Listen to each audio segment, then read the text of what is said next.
Good morning, good afternoon, good evening, everyone, and welcome to Create Your 360-Degree Marketing Plan. My name is Michelle Eisenberg, and I am a program assistant here at the NASDAQ Entrepreneurial Center. And for those of you who may not know, the NASDAQ Center is a nonprofit building a better path for entrepreneurs worldwide by improving inclusion, access, and knowledge in entrepreneurship. So, as you will see in the chat in a moment, the NASDAQ Center provides programs, resources, and exceptional mentorship to entrepreneurs across all races, industries, and geographies. So, definitely make sure to check out those links and resources in the chat. And then just a couple of housekeeping items before we get started. First, let us know where you are dialing in from in the chat. We always love to connect. And second, we are going to open up for live Q&A at the end of the event. So please make sure to submit your questions for us in that Q&A function at the bottom of your screen throughout the presentation, and we'll try our best to get to as many as possible. And of course, none of what we do could be possible at the center without all of the amazing support from our sponsors, including NASDAQ, Lehigh University, BMO, Airbnb, KPMG, Wilson Sonsini, BPM, HubSpot for Startups, and Google Cloud. We are humbled by their contributions and hope you are grateful too. And so before we get started, we always like to launch just a couple polls to step back, see how everyone in the room is doing.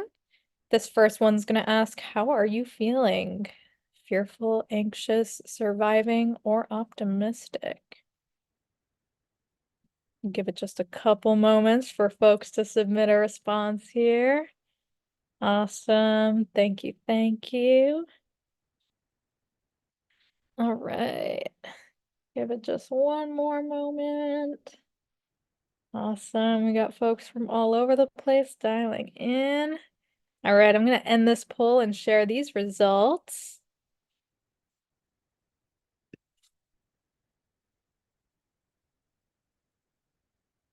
All right, looks like optimism is in the lead. Always great to see that, but definitely have some feelings of anxiety and surviving in the audience. So hopefully today's session will be helpful for those feelings. I'm going to stop sharing this poll and launch that second one. What is keeping you up at night? Finance, sales, marketing, scale, pivot, team, or surviving? And this one just helps us understand your current needs as an entrepreneur so we can make sure we are continuing to develop meaningful programs and resources for all of you. Awesome. We got folks from Texas, Chicago, California, Virginia, Florida, Tennessee, Wisconsin, New York, Arizona. Awesome. Welcome, welcome, everyone. So great to have you all dialing in. Awesome. I'll give it just one more moment. All right. I'm going to end this poll and share these results. Awesome. Marketing coming up in the lead, fitting for our conversation today. And looks like finance and sales coming up behind, but we got needs all across the board. So thank you all so much for participating. I'm going to stop sharing this poll. And without any further delay, please join me in giving a warm welcome to our special guest, Lubna Forzley, founder and CEO of Stories. Lubna, it is such a pleasure to have you back with us. Thank you so much for joining. Hello, hello. Super happy to be here. And I'm happy to see the poll. Marketing is keeping you up at night. Let's hope we change that today.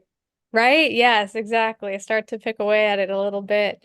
I love it. So yeah, we're here to talk about 360-degree marketing planning, inspired by, your experience with Coca-Cola. Could you maybe just give, for those who don't know you, like 30 seconds of who you are and, what you do with Stories? Sure. So I'm the founder and CEO of Stories. I've spent a good chunk of my career leading marketing teams in global organizations. And I started my career with Coca-Cola, actually, and that was kind of like a university for me. So I'm very happy to be here and to share what I learned from Coca-Cola. And then I transitioned into the mental health space because I really feel that if you want to market to people, you need to understand what helps shift their psychology, because marketing is a process of influencing people, I would say. So and then when I started my company, I wanted to offer both services. So we have two arms in the company, one that helps companies market their brand better externally or their story, and then another one which helps shift their inner story, because as an entrepreneur you're going to go through a lot of it's hard being an entrepreneur, and your mental health is gonna be tested. And so, as a certified coach, I try to help entrepreneurs power through the process and the journey. Love it. Awesome. Well, super excited for the conversation today. Let's jump right in. In kind of thinking about this idea of developing a 360-degree marketing plan, I think one of the first questions that entrepreneurs often have is, like, how do I figure out the right marketing channels, in alignment with my the goals and resources that are specific to my business. So can you maybe talk a little bit about what that looks like with this 360-degree approach? For sure. And I would love to share some slides, but maybe I could just talk about the general concept before I share the slide. When you are starting out and you want to market your company or your product, you want to be clear about what your objective is. Am I marketing to build a brand, or am I marketing to sell? Or am I doing both at the same time? You also want to be clear about your budget, and you want to be clear about your timeline, because the answer to these three different questions defines what you do and how you do it. There are really quick marketing techniques that get you the sale in. Branding is a long-term journey. It's how you basically live and breathe your brand every day, and that's more of a thing that stays with you throughout your journey as an entrepreneur. So I think you need to be clear before you start why you're doing it. What are you trying to achieve out of marketing? Because I see a lot of entrepreneurs that, and that's one of the biggest mistakes that I noticed. They come, and a lot of them want to start with social media, for example, and they think that social media is really, they're going to go viral from the first day, or they're going to like sell so much on social. And that's not how it works. Social media is more of a brand building exercise. Of course, you can sell through social media, but it's more of a brand building exercise. So you want to figure out what you're trying to do and by when you're trying to do it, depending on the stage of your journey. And if I can share, may I share a few slides that could help the participants here? Absolutely. Perfect. Just give me a second. And I just want to make sure that you can see my slides. Can you see my slides? Perfect. No? Yeah. Yeah, we see your slides if you want to just go into present mode. Yeah, I'm trying. Okay, can you see that? Perfect. Yeah, perfect. So when you're starting out, you want to figure out if you're marketing for the sake of building your brand or for the sake of making money, because the channels that you use depends on what you're trying to achieve. And brand building is a very long-term solution. Sales and transactional marketing is more short-term. And the cost of these two different things is very different, and the timeline is very different. So you want to be clear what you're trying to do at the stage you're at in your journey. And you want to be clear if you're at the top of the funnel, what we call a marketing funnel, or at the bottom of the marketing funnel. So you ideally start with the top of the funnel, and then you work your way through to the bottom of the funnel. So social media, for example, is the top of the funnel exercise. It's not kind of the channel that you use to convert your audience, although I have to admit that there are a lot of brands that use it to convert, but it's usually after they've established a brand. The other thing that I want to show you is you need to be very clear about your sales funnel, your customer life cycle, and what strategy you're using, especially if you're going online. So if you're just trying to create awareness about your brand, you would use a very different strategy to whether you're closing the deal, right? Does that make sense? So you're using different strategies at different stages of the customer journey. And there are some that convert really quickly and some that don't. So for example, if you look at this chart, if you want really fast results, you look on the left side, You would do a referral program, you would do cold calling, you would do social selling, you would work with influencers because it's instant results. You do ads because ads tend to be quicker. But if you have the luxury of time, then you would focus on content, you would focus on partnerships, you'd focus on webinars, because these things take time. If you want to create a partnership, which is a wonderful way to actually like sell your service, partnerships take 6 months to establish. So it really depends how much time you have, how much money you have, and what you're trying to achieve. And I think I'll stop here for this question. Yeah, absolutely. I think that's so helpful. Especially we have so many entrepreneurs, kind of like working towards, specific business milestones. And, we really try to encourage, that, going back to that core, like, why are you doing the work that you're doing? Because it really does drive every decision that comes after that, and yeah, I think it's, just so interesting to kind of, think about, the speed of these kinds of strategies. We have some entrepreneurs that are growing at a slower pace and others that are more, blitz scaling. And so, really taking into account like what's involved with each of these, particular strategies is so important. So love that. And I think just going off of this, as entrepreneurs are kind of, thinking about, that deeper why, you know, what are some tips or strategies, that you know they can, guide them to identifying and ultimately leveraging that, unique selling proposition to ultimately stand out. Yeah, and I think the word unique selling proposition really is about what makes you unique. And what makes you unique is a combination of different things. It's your lived experience with your actual work and product experience. And it's really all about how you combine the two together. And there's only one you, and I think that you should leverage your story, you should leverage your lived experience and tie that to the product that you're trying to sell, because people buy from people. And that's, people buy because they have a shared value with the person that they're buying from, or they connect to the cause of that person. So you want to make sure that you're clear about your unique selling proposition, that you highlight that at every stage of your journey, and that you communicate your real story and what makes you so different among the 9 billion people that exist in this world. Yes, absolutely. And I love that you brought up storytelling because it is so critical and also something that so many entrepreneurs struggle with, kind of connecting that unique value proposition with a deeper story to connect with that right audience. And so, what are some of the key elements that make a brand story successful and you know, how can entrepreneurs, develop their storytelling strategy in a way that really does begin to foster those deeper connections that will lead further down the sales funnel?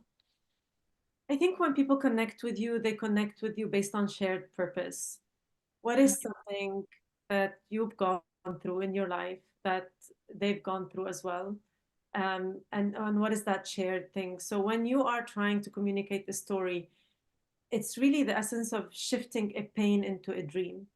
So basically, what is the pain point of your customer?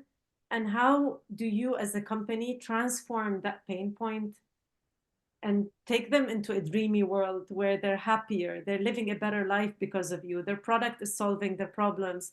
So you want to always be shifting that pain into a dream. And one element that is central to storytelling is the struggle. What is the struggle that you're tapping into? There are tons of different storytelling techniques. If the audience can go on Google and just write, for example, the different 7 different storytelling archetypes, they'll find these, or connect with us and we'll make sure to share them with you because I have lots of videos on these. But basically, the archetypes are many, and some of them are connect with humor. If you are a funny person, the best way to share your story is through humor. But if you're not, then you want to take the emotional direction. And if you're taking the emotional direction, you want to focus on the struggle and how you're shifting the struggle into the hero's journey. I would say that that's the best thing to do.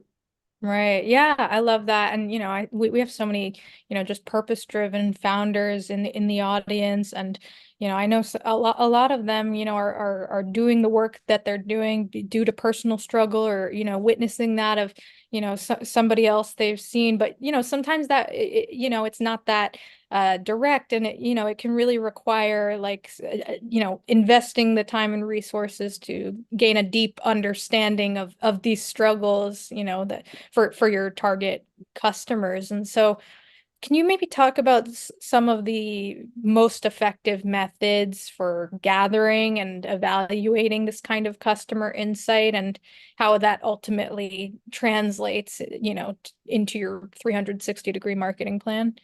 For sure. Well, I think the best thing that you can do is solve your own pain, figure out how you decode how you've done that, and then go do it for other people, and then talk to other people in the process.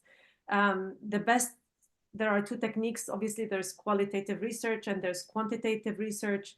If you have the luxury of time and money, do both at the same time.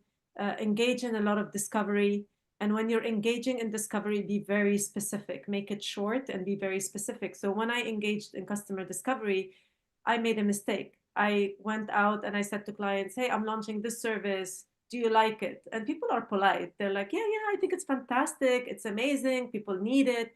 But then at one point, I launched an element of my company and then there were no sales in. And I was like, but people told me they liked it. I don't understand.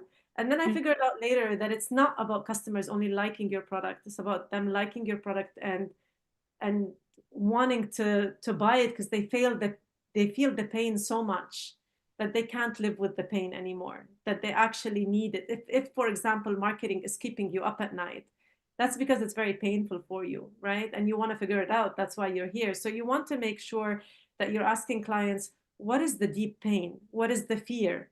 Um, and how can we convert that? What would make shifting that better for you? So for example, if we could do, can I do a quick poll with the audience here? Yeah. Um, I think, the biggest line was marketing. That's what keeps you up at night. What within marketing keeps you up at night? Like, why is it? Is it the sales element? Is it the brand element? Is it that you don't have a budget? I'm just curious if you can just drop in the chat what keeps you up at night. Yeah, absolutely. Yeah. And marketing is such a huge umbrella, so there's so much to cover. But yeah, I think that's so real. And I love the way you kind of describe that because, we've totally, spoken with entrepreneurs that, have struggled with that exact issue. They're talking to people, they seem to be getting, strong validation but then, they don't see those sales translate. And so they're kind of stuck, trying to identify where the gap was there. So I think that, just really demonstrates, the importance of, being intentional with those conversations. So, Um, and I see a lot of people have answered the chat, so I'm really grateful for that.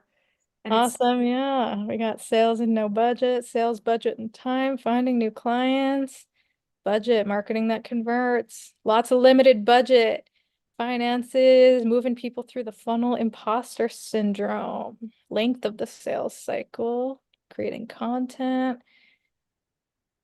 so it Awesome. seems that the majority are struggling with getting clients or selling with limited budget, right? Um, you know, Sometimes we complicate life more than it really deserves. If you look at the number of contacts you have on your phone, on your email, on social media, and you combine all of these, and you stay intentional and you say, I'm going to connect to 10 people per day or 100 people per day or whatever you're willing to do. And you just go on these calls and you say to these people, this is what I have. Do you know somebody that could use this service? So don't sell directly to the client. Ask the client if they know somebody who could use this service. And if they need the service and they want it, they will tell you. And if they don't, they'll refer you to somebody else.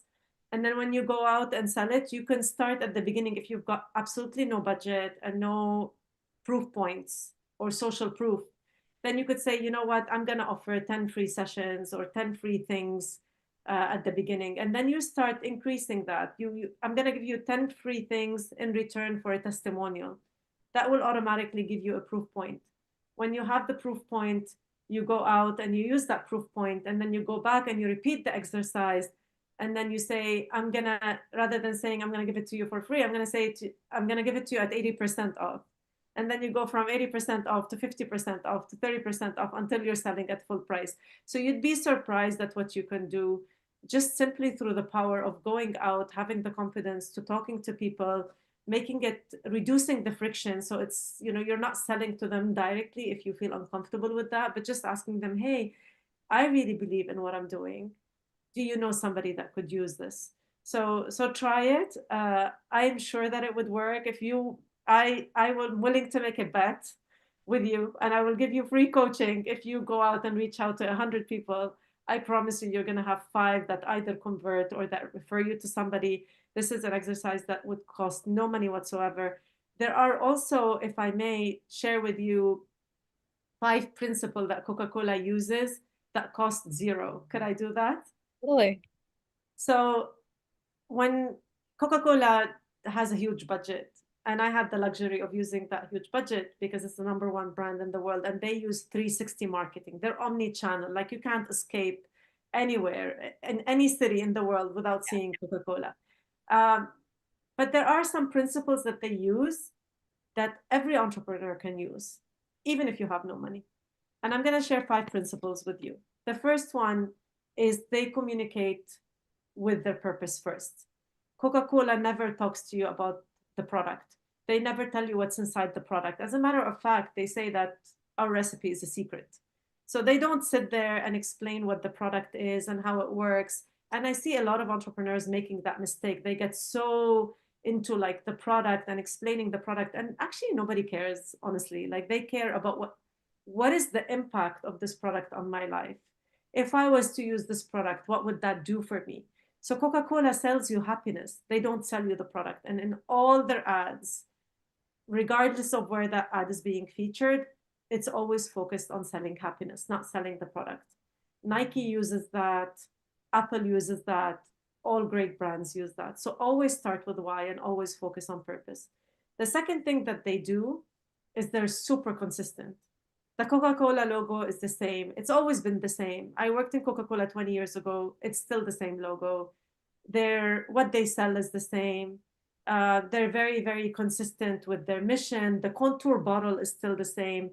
They made a bottle and it worked, and they're still sticking to the contour bottle. So stay consistent. And I think that a lot of entrepreneurs make this mistake and stop being consistent when they don't see the sales coming in.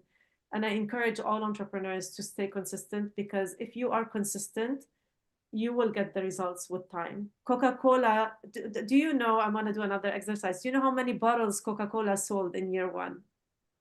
Take a guess, everyone. Good question. Take a guess. How many bottles did they sell? Hey, D's got it, 25. Oh, They wow.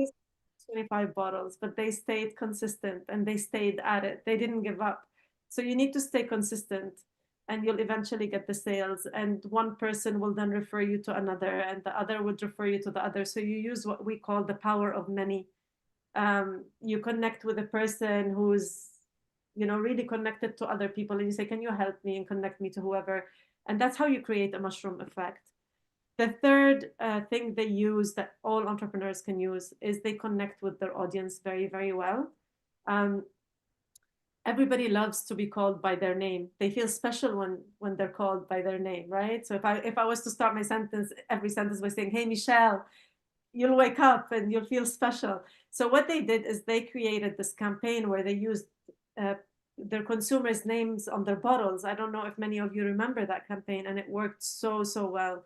So they have special ways of connecting with their audience, and they do that across 360 marketing at every single channel. Like you can't escape Coca-Cola because they're omni-channel. So I think that they do that really well. They're also always relevant, always up with the times. They're keeping their eyes and ears open to what's happening in the world, and they're jumping on trends. And last but not least, they dare to be different. And I think that's something that a lot of entrepreneurs don't do. I think they're, somebody said imposter syndrome in the chat. Use that imposter syndrome. That's what makes you special. Find what makes you special and go out and double down on it and have the courage to do that, because chances are 99% of the room here today has imposter syndrome. Maybe I have imposter syndrome, who knows? So just go out and really just be different, and people will connect with you when you're different.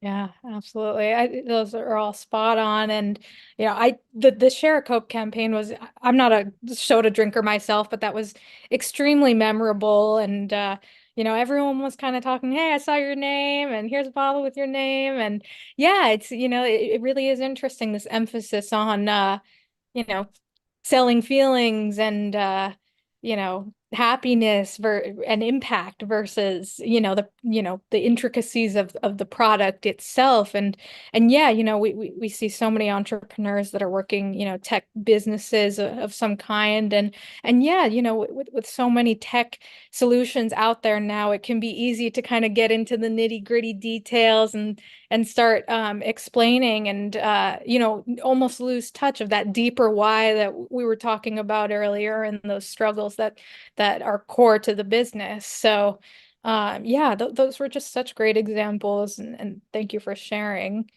So yeah, and I think something that entrepreneurs, specifically with our community, we see a lot of, businesses kind of early on, trying to determine, like who really is, the target audience, for my solution. An individual? Is it a business? Is it a government entity? Whatever it may be. But you shared earlier that that chart kind of showing, like B2B marketing channels and kind of like what those look like in regards to like, fast and investment, speed and investment. And I'm curious, like, you know, how, what are like the key ways that B2B marketing, in this approach differs from, B2C?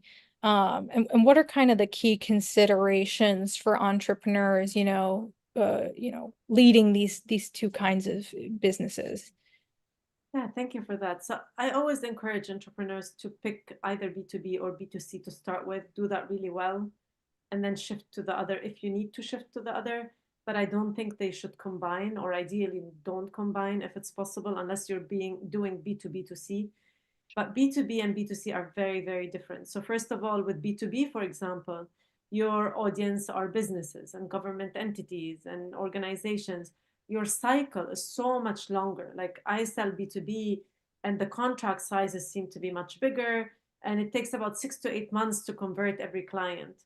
The focus when you are marketing is very different. You're focusing here on trust, on credibility, and it's very long term.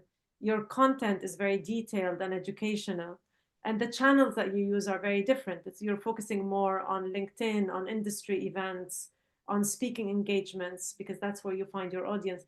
But if you're selling B2C, it's almost the exact opposite of that, right? So your audience are individuals, your cycle is shorter, it's very quick.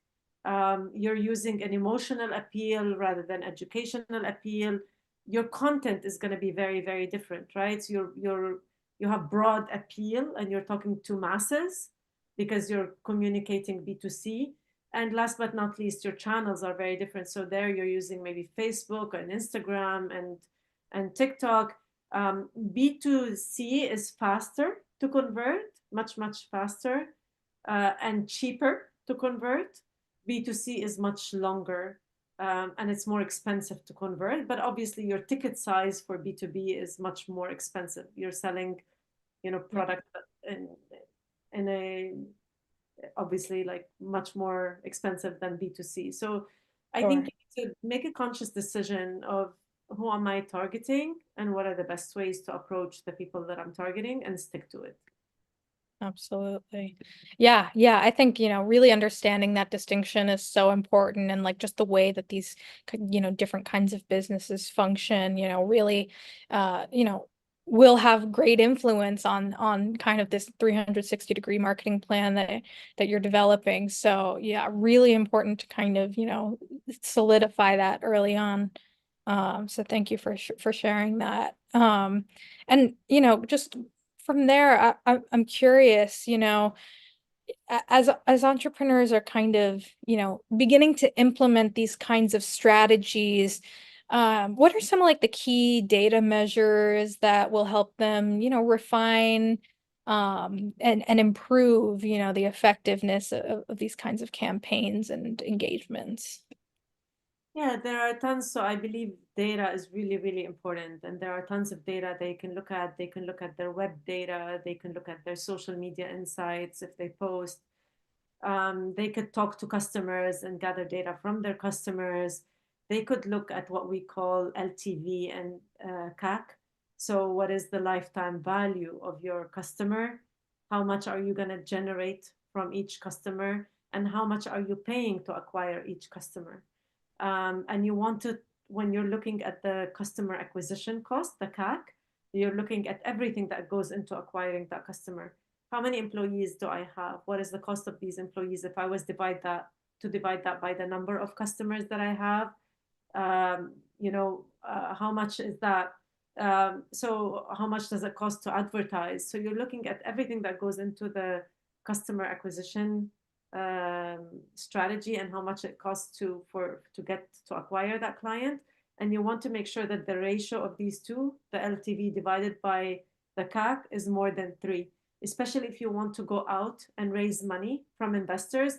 Investors are going to want to see that, especially with subscription-based models. I think a lot of entrepreneurs have subscription-based models, and you want to make sure that if you have a subscription-based model and you're a tech company and you're going out to raise money for investors, they're going to be asking you about your LTV and CAC, and they want to make sure that the ratio of the two is more than 3. Otherwise, you're going to have a hard time. Like if you're showing an investor that it costs you $100 to acquire a client, but you're making $100 per year from that client to buy that subscription, it doesn't make sense, right? Nobody's going to fund you. So you want to be looking at this data very closely. Absolutely. And yeah, you mentioned earlier, when kind of talking about like these 5 pillars with Coca-Cola, as well as the kind of, like the long-term brand building, pathway, just how consistency is so key. And so, when entrepreneurs are kind of, implementing this marketing plan, what are some of the key elements that will help them really maintain that brand consistency, especially, you mentioned it can be really tough to, or really, appealing to kind of change course, pivot, when you're not immediately seeing those conversions. So if you could just maybe talk a little bit more about why consistency is so important and how it directly contributes to building trust. Consistency is very, very important because it makes people feel like you're credible. And I think consistency across all metrics is really important. So a consistent logo is important. A consistent tone of voice is important.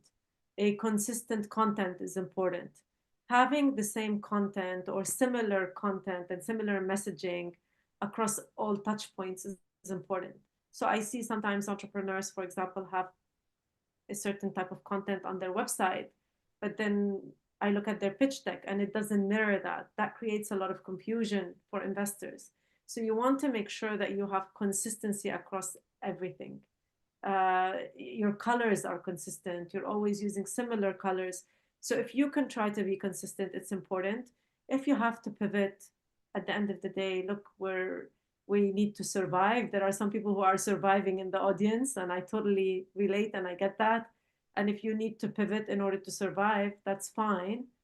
Just try as much as possible not to do it often, and know that if you pivot, you are literally delaying yourself 6 months, because when you pivot and you start with new messaging, new colors, new tone of voice, you're actually almost starting from scratch, and that's another 6 months process. Yeah. Yeah, that's really interesting because there is this idea of, brand familiarity and recognition. And so, yeah, those kinds of elemental changes can be jarring and, throw the customer off for sure. So, yeah, I think that's really illustrative of that, effect. And, you talked earlier, about how, just in looking at the sales funnel, how social media can be a really low barrier to entry, uh, you know, channel for cultivating a loyal customer base and, building that trust and, especially with a limited budget. So, can you maybe talk a little bit about some, just some of the key considerations when kind of, determining your social media strategy as it fits into this 360-degree approach? So I have a love-hate relationship with social media. I don't know if the audience does as well. If you do, please write it in my chat so I don't feel alone. But social media is really important in this day and age. So I obviously encourage everyone to do it. But oh, thank you, Kim. Thank you. I need people to be here with me. So it's really hard. It's hard. It takes time. It takes energy. It takes creativity, but it's important in this day and age, right? So I encourage people to try to stay consistent on social media, to use user-generated content.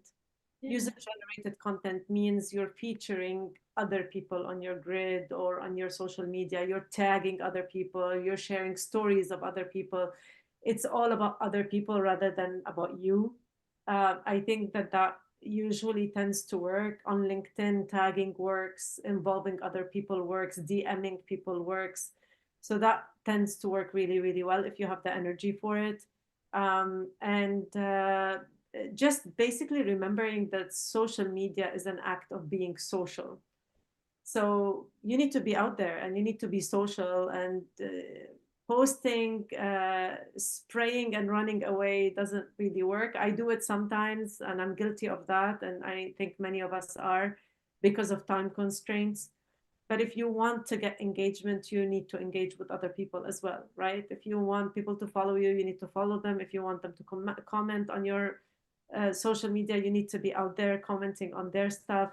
The other thing that you could do is you could do social selling. A lot of you here in the audience are having a hard time with budget and selling and money.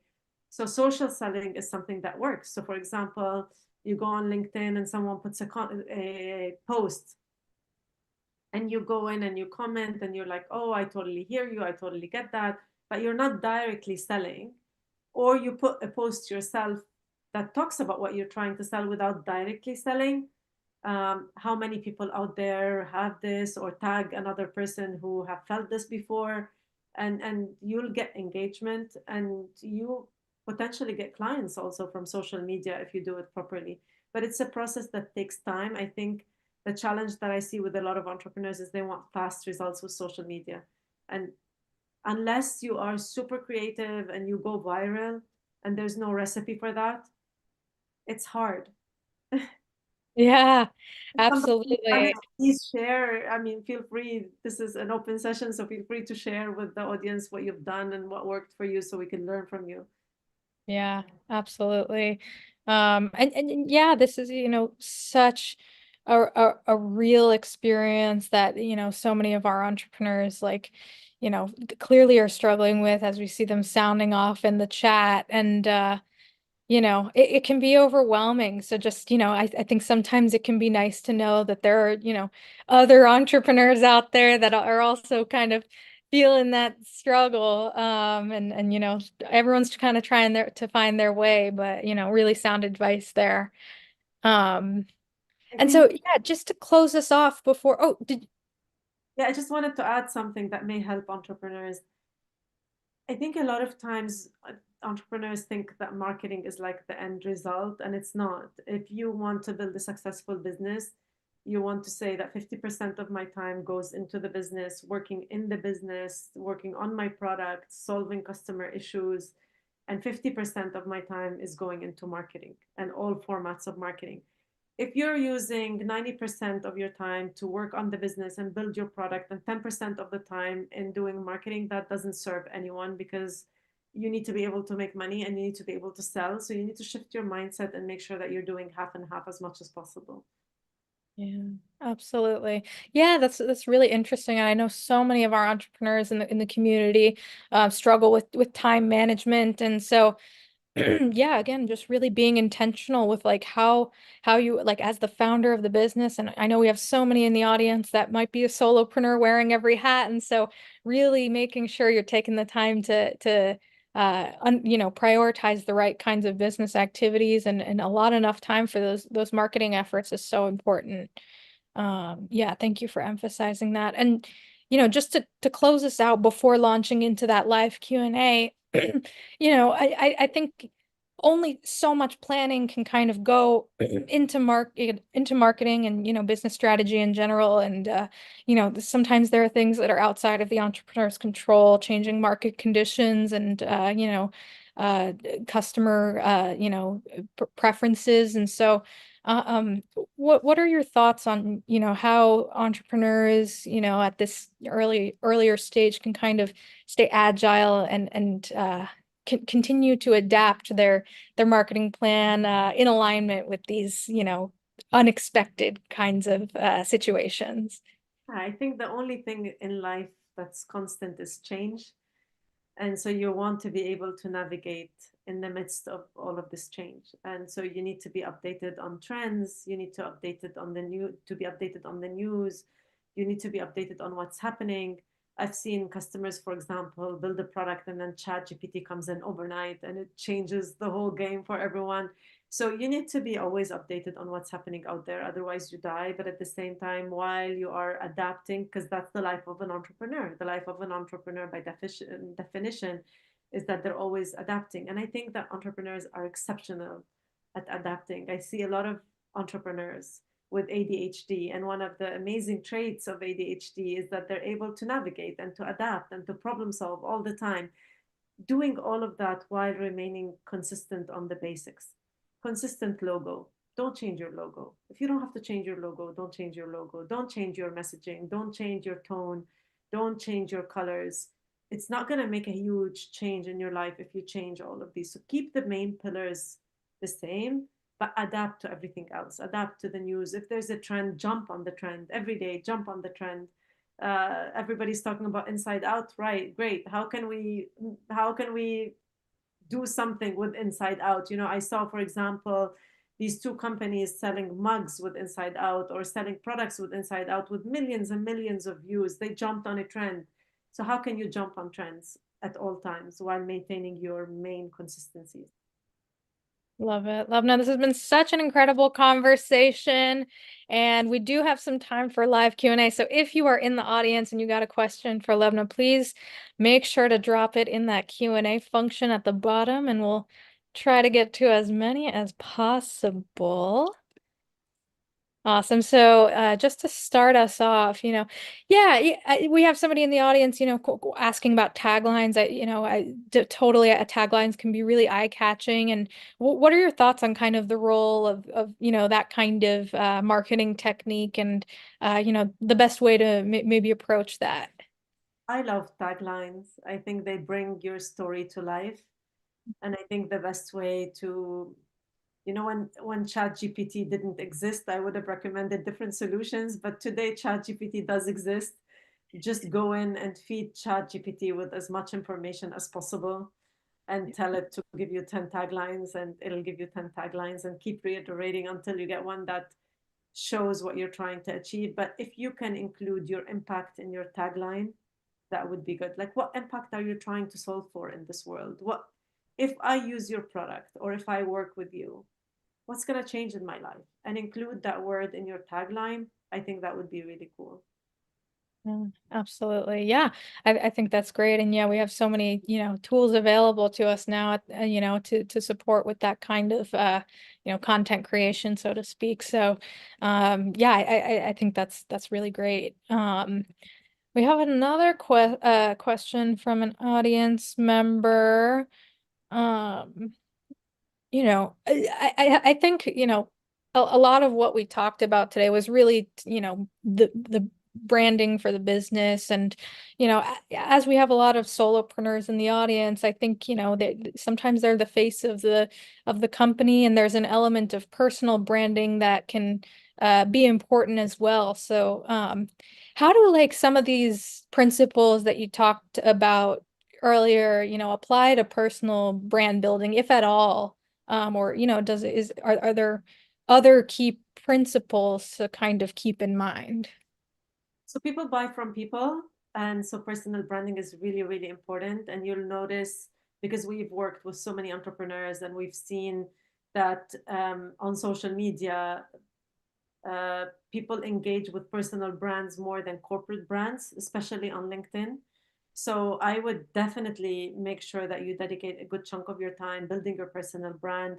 And the same principles apply, because a brand is a brand. It's what you stand for in this world. Marketing is a process of living your values and showcasing how you're living your values at different touch points.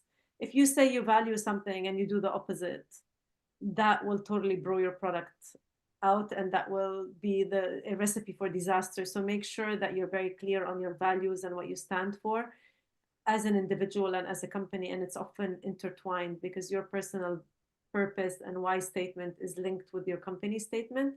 So I would apply the same principles to personal branding, like I would for corporate branding. Yeah, absolutely. I love that. Um, yeah, I think that's really sound advice. And it's really, yeah, an interesting balance that entrepreneurs kind of, just have to find themselves. So thank you. We have another question here that I think is really interesting, especially as we have so many like impact-driven entrepreneurs that are working to solve like serious pain points and suffering for individuals or communities around the globe. And so this person is asking, what if your story is difficult to tell? What if there are, you know, how do you kind of talk about something that is difficult to talk about? Somebody else earlier asked about, I have a business in marriage counseling. Sometimes it can be difficult to identify clients because people don't want to talk about it. So I guess, how can entrepreneurs leverage storytelling to I guess bring those right customers or the right audience out of their shell? I would lean into the hard and lean into the difficulty, and share regardless. And I think for marriage counseling specifically, you need to use the right channels. So, for example, community groups, Facebook community groups do really well for that. So, I'm part of a mommy group, for example, and I check that mommy group every day on Facebook. And there's always, every day, somebody commenting about marriage issues, and you see all kinds of moms respond to that. And sometimes it's anonymous and sometimes it's not.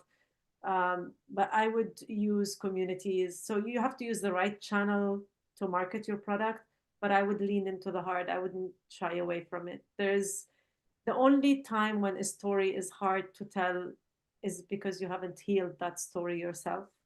Yeah. And there, maybe I always say, an untold story is an unhealed story.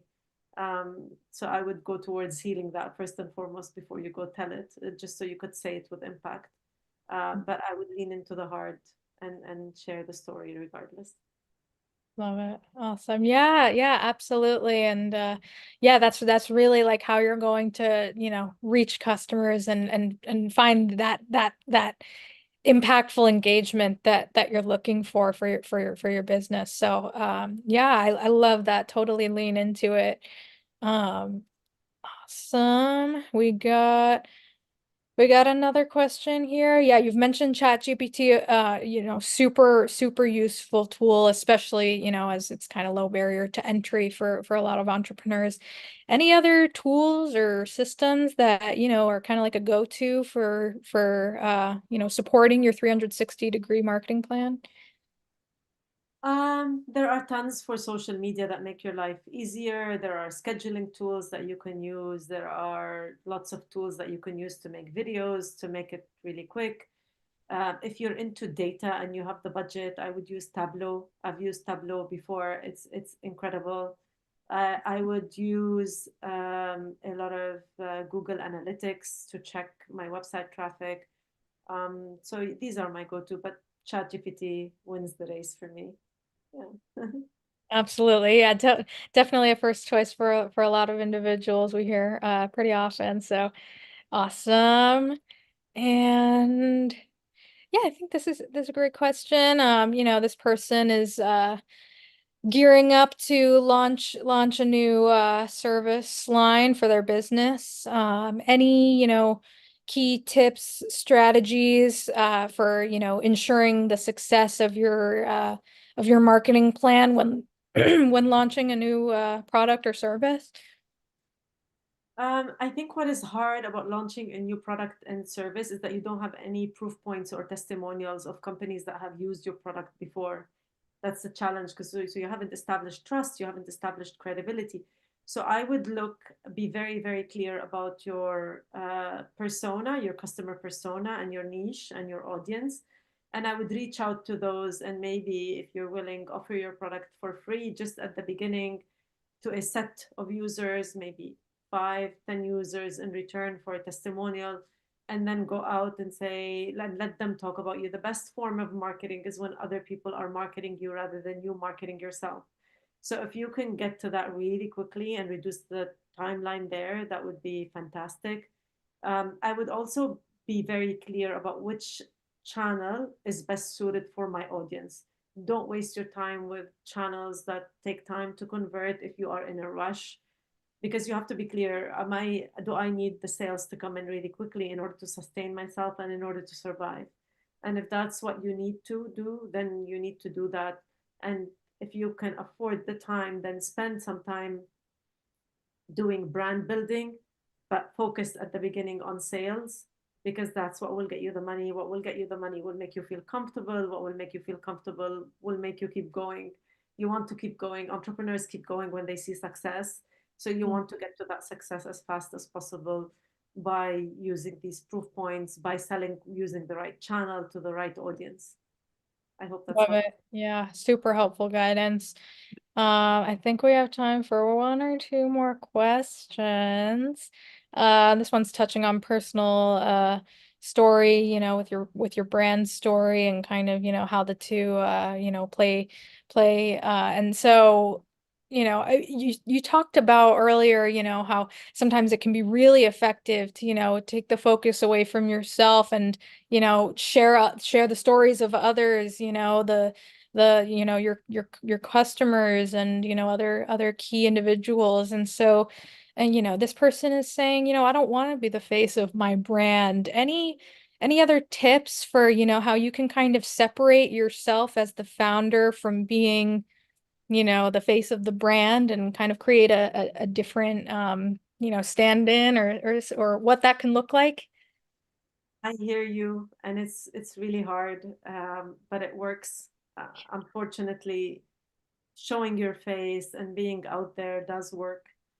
If you really can't, then use powerful people, use credible people, use brand ambassadors who can champion your cause and who can help you sell by using the power of many.